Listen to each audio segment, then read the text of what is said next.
Assalamualaikum warahmatullahi wabarakatuh. Sampurasun. Yang saya hormati, saya muliakan dan saya banggakan Ketua DPRD Provinsi Jawa Barat Bapak Buki Wibawa, yang saya melihat tanda tangannya itu memang sangat berwibawa. Susah dibaca tanda tangannya itu.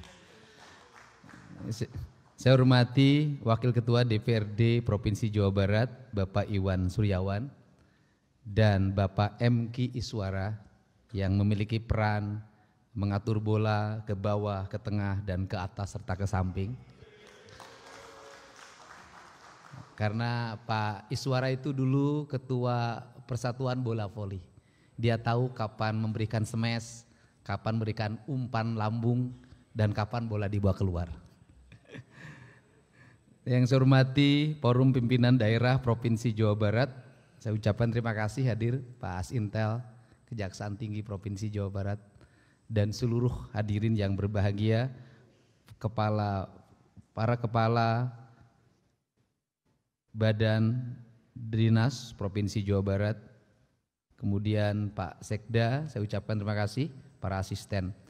Pertama saya mengucapkan terima kasih pada hari ini kita memasuki sebuah arah kebijakan pembangunan yang kedua, setelah dalam perjalanan bisa terevaluasi dan dievaluasi.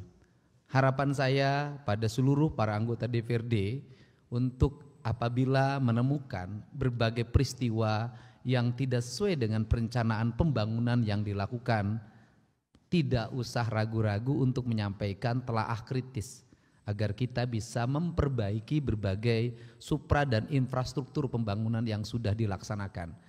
Karena saya menginginkan pembangunan itu tidak berakhir dengan kesia-siaan, tetapi pembangunan berakhir dengan output, outcome, dan benefit yang memadai bagi kepentingan publik. Kemudian yang kedua, juga tetap memberikan telaah kritis, khususnya mendorong sektor pendapatan daerah yang harus terus ditingkatkan. Dan hari ini saya sampaikan, saya mencoba untuk menegosiasikan dengan pemerintah pusat melalui Menteri Keuangan. Ada dana bagi hasil yang belum bisa dibayarkan secara penuh, tetapi ada dana DAU, hutang pen yang dipotong.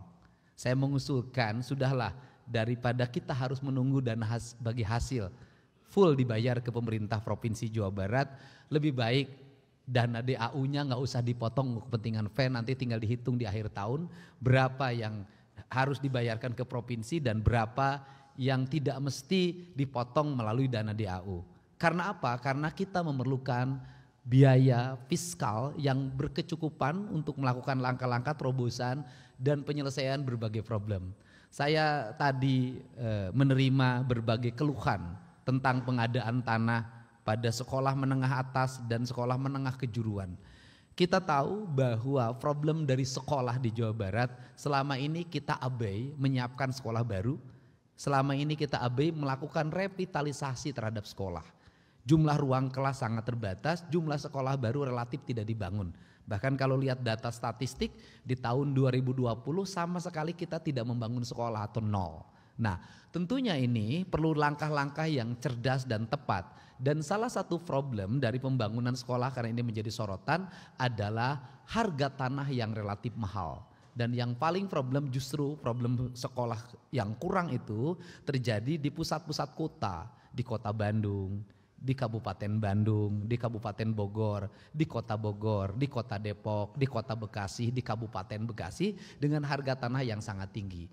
Maka izinkan nanti barangkali komisi yang membidanginya untuk berkomunikasi dengan pemerintah kabupaten kota, CQ Dinas Pendidikan. Strategi yang dilakukan menurut saya adalah pertama, mengakuisisi sekolah-sekolah swasta yang sudah tidak bisa bergerak secara regulasi dan fiskal, sehingga itu bisa diakuisisi kemudian dibeli oleh pemerintah daerah. Yang kedua adalah menggabungkan antara sekolah SMP dan SMA dalam satu bangunan. Jadi SMP dan SMA digabung dalam satu bangunan dalam sebuah wilayah seperti di Depok misalnya, di Kota Bekasi, karena itu akan mengefisienkan pembiayaan pengadaan tanah. Karena problem pengadaan tanah itu sangat urgent dan memiliki biaya yang sangat tinggi. Hal itu bisa dilakukan dalam upaya melakukan efisiensi dalam pengelolaan pembangunan. Dan kalau berkaca pada sekolah swasta itu jangankan SMP dan SMA, SD saja sama TK satu hamparan dan satu halaman yayasan kelembagaan. Ini adalah bagian dari cara, karena apa? Karena kita punya tuntutan bahwa kita di tahun 2026, di tahun 2027 saya ingin lulusan SMP itu 100% terserap di sekolah negeri dan sekolah swasta. Dan ini adalah bagian dari strategi untuk meningkatkan kualitas sumber daya manusia di Provinsi Jawa Barat. Nah, kemudian yang berikutnya, apa sih yang menjadi tantangan-tantangan yang menjadi problem hari ini? Problem hari ini adalah angka kesehatan, misalnya kasus penyakit kusta di Jawa Barat masih relatif tinggi dan tertinggi di Kabupaten Bekasi. Ada hal yang harus dicermati oleh kita. Kalau menyelesaikan kusta, selalu orientasi kita adalah hanya pengobatan. Kemudian selain kusta adalah TBC masih relatif tinggi. Nah, menurut saya penyelesaian bukan di situ, bukan hanya diobati, tetapi adalah dilakukan rehab rumahnya, sanitasi lingkungannya diperbaiki. Karena problem TBC dan problem kusta adalah di situ. Akar-akar masalah ini harus segera diselesaikan, bukan hanya sekedar pengobatan. Malah dalam hitungan saya menyelesaikan TBC, menyelesaikan kusta dan berbagai penyakit lainnya yang disebabkan oleh buruknya sanitasi lingkungan, jumlah biaya untuk pengobatan jauh lebih mahal dibanding kita melakukan rehabilitasi lingkungan. Yang terakhir, saya mengajak para anggota DPRD untuk memusyawarahkan bersama mengenai layanan BPJS. Ada dua problem yang terjadi saat ini, Pak. Problem yang pertama adalah semakin meningkatnya masyarakat menggunakan layanan BPJS pemerintah. Disebabkan oleh apa? Disebabkan kalau menggunakan layanan yang bersifat umum, ketika dia telat bayar atau ditutup, kemudian dia buka kembali dan dilunasi, maka perlu waktu 14 hari.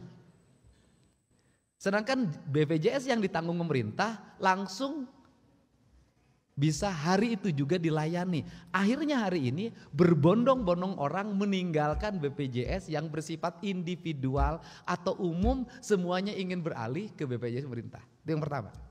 Yang kedua adalah ancaman terjadinya kebangkrutan rumah sakit. Ancamannya apa? Ancamannya adalah warga yang panas itu boleh dirawat manakala panasnya 40 derajat.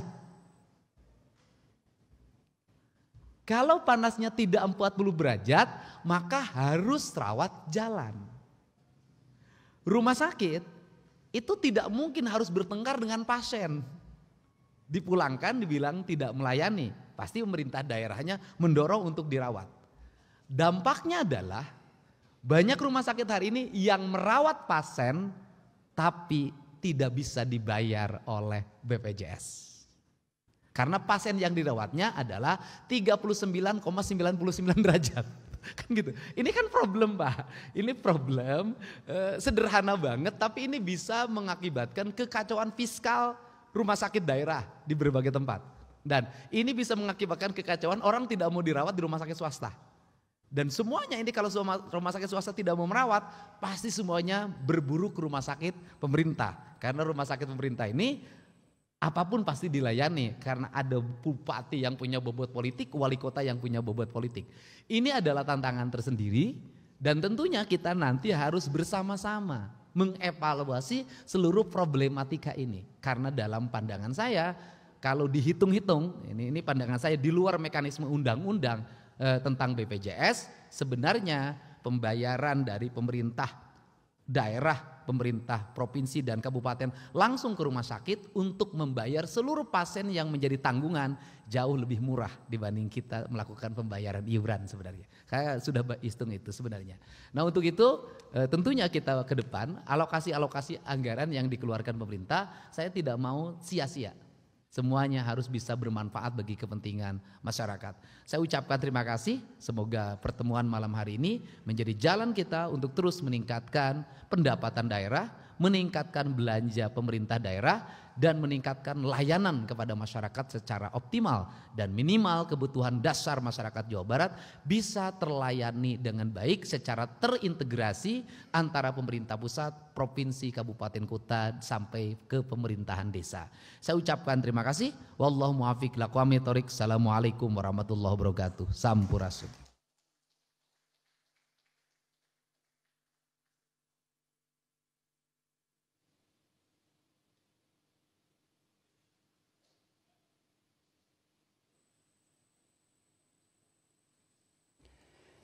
Terima kasih kepada Gubernur Jawa Barat atas penyampaiannya.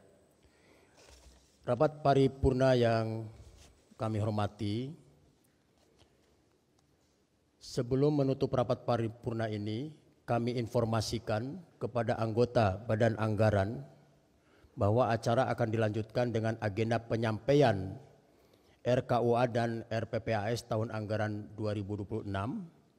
Untuk pelaksanaannya, saya menawarkan kepada forum apakah acara tersebut bisa dilaksanakan di ruang ini atau di ruang Badan Anggaran. Langsung aja, langsung. Langsung, siap. Ya. Karena Pak Yod dengan lantang. Saya mau pulang kampung soalnya. Iya, betul. Kalau dengan Mang Yod saya ngeri-ngeri sedap karena mulutnya senyum, matanya mengancam. Gitu.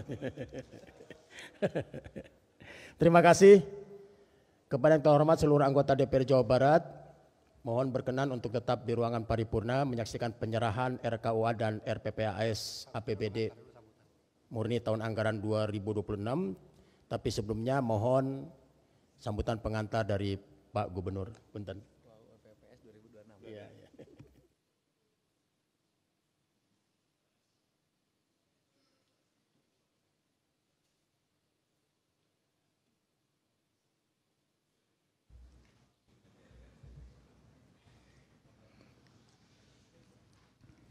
Bismillahirrahmanirrahim. Assalamualaikum warahmatullahi wabarakatuh. Sampurasun.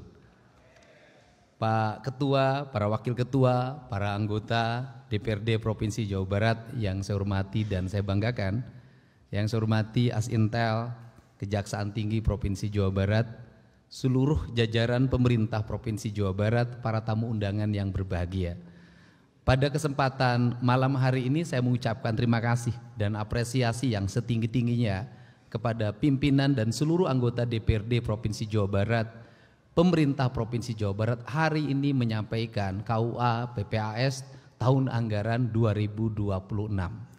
Di 2026 ini kita akan masuki sebuah arah kebijakan di mana pemerintah Provinsi Jawa Barat melangkah pada tingkat yang kedua penyelesaian berbagai problem.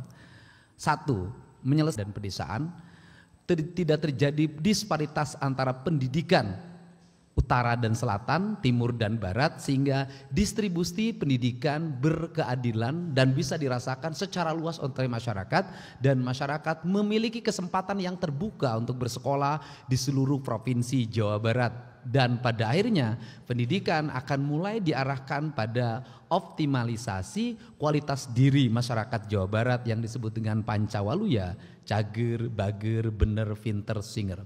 Yang kedua, arah kebijakan kita semakin meningkatkan layanan di bidang kesehatan. Kita ingin rumah sakit pemerintah di Provinsi Jawa Barat itu mengakuisisi rumah sakit di daerah yang sudah tidak bisa lagi dijalankan. Salah satu contoh misalnya, pemerintah Provinsi Jawa Barat harus hadir di layanan kesehatan di wilayah utara Jabar yang meliputi Kabupaten Indramayu, Majalengka, Kabupaten Subang, dan di situ ada rumah sakit yang oleh bupatinya sudah ditawarkan, yaitu Rumah Sakit Patrol. Yang kedua, pemerintah Provinsi Jawa Barat juga harus mengoptimalkan layanan agar rumah sakit rujukan hadir di wilayah Priangan Timur, di Kabupaten Tasik, Garut, Kota Tasik, Banjar, Ciamis, Pangandaran, dan satu daerah yang sudah menawarkan yaitu pemerintah Kabupaten Tasik yang menginginkan rumah sakit kabupatennya diserahkan kepada provinsi. Dan kemudian juga beberapa jajaran dari pengelola rumah sakit di Kota Tasikmalaya meminta juga rumah sakitnya menjadi rumah sakit Provinsi Jawa Barat. Nah, kemudian kita juga ingin mendorong layanan-layanan di bidang kesehatan diarahkan ke wilayah barat, wilayah Bogor, wilayah Bekasi, Kota Bekasi dan Depok. Karena kalau rumah sakit di wilayah Sukabumi sudah tersedia. Ini peningkatan layanan. Nah, di peningkatan layanan ini kita ingin sebenarnya menekan berbagai problem akut yang dirasakan oleh masyarakat Jawa Barat. Salah satu problem akutnya adalah angka diabetes yang masih tinggi. Ini juga harus bisa diselesaikan dengan berbagai pendekatan dan pola itu sedang saya siapkan bagaimana menurunkan angka diabetes. Kedua, menurunkan angka TBC, dan yang paling urgent adalah masih tingginya angka kematian ibu dan anak karena melahirkan. Ini juga problem. Kemudian juga menyelesaikan berbagai problem stunting yang tidak harus diselesaikan secara tuntas karena sudah tidak layak lagi.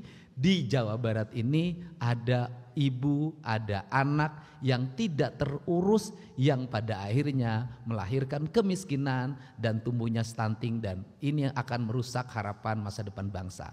Ini. Kemudian di bidang infrastruktur di 2026 itu kita ingin mulai menyelesaikan berbagai, karena infrastruktur jalan provinsi sudah relatif menurut saya baik dan di 2006 100% terbangun dengan baik, tetapi kita sudah akan mengarah pada penyelesaian problem-problem kemacetan.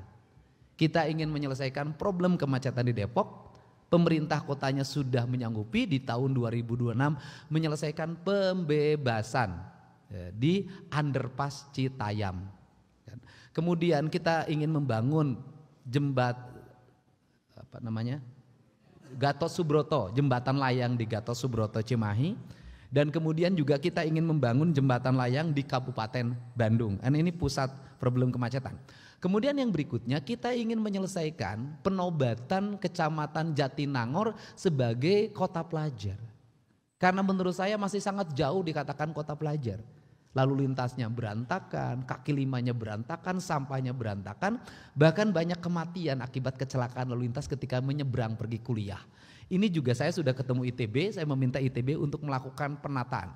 Kemudian yang berikutnya di 2026 ini kita akan fokus untuk merevitalisasi danau-danau, embung-embung di berbagai tempat.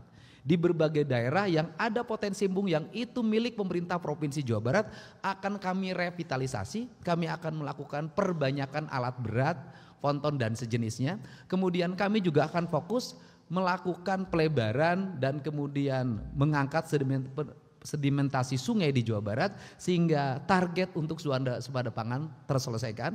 Kemudian kami membangun kerjasama dengan perguruan tinggi untuk melakukan pengayaan pengetahuan di bidang pembibitan, kemudian peningkatan alsintan. Ini yang harus menjadi fokus utama kita karena tidak mungkin pertanian dibangun tanpa basis teknologi. Kemudian yang berikutnya adalah di 2026 kami ingin menyelesaikan ketertinggalan masih adanya masyarakat Jawa Barat yang listriknya belum tersambung. Seharusnya sudah selesai tahun ini karena dalam hitungan saya dulu di data awal yang tidak punya listrik itu sekitar 150.000 orang rumah. Ternyata setelah didata sekarang berubah menjadi 400.000. Nah kita ingin tahun depan itu selesai. Nah ini data kita tahun depan selesai. Kemudian yang berikutnya kami juga ingin seluruh jalan raya di Jawa Barat nanti ber-PJU semuanya. Kemudian memiliki drainase, memiliki taman, memiliki jaringan telekomunikasi yang memadai, jaringan keamanan CCTV yang memadai. Itu yang akan menjadi orientasi utama kita. Nah kemudian kita juga akan segera mendorong Jawa Barat tumbuh kawasan investasi yang terintegrasi. Kita ingin industri-industri yang hari ini dibangun tahun depan sudah mulai bisa berproduksi, membangun investasi baru, mempertahankan industri yang ada. Seluruh rangkaian ini harus terkoneksi dalam sebuah kerangka berpikir, anggaran yang terstruktur, kemudian efisien dalam pengelolaannya dan memiliki bobot output outcome dan benefit yang baik untuk kepentingan masyarakat. Kerangka dasar ini akan diletakkan dengan baik sehingga Jawa Barat nanti menjadi daerah yang memiliki kecukupan fiskal, efisien dalam belanja, tepat dalam melakukan pembangunan sesuai dengan prioritas kebutuhan dasar masyarakat Jawa Barat.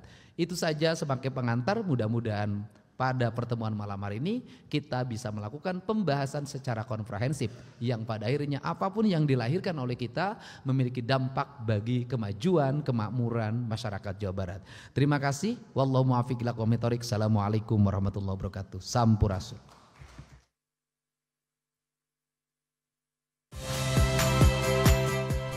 Saya Muhammad Syahreza.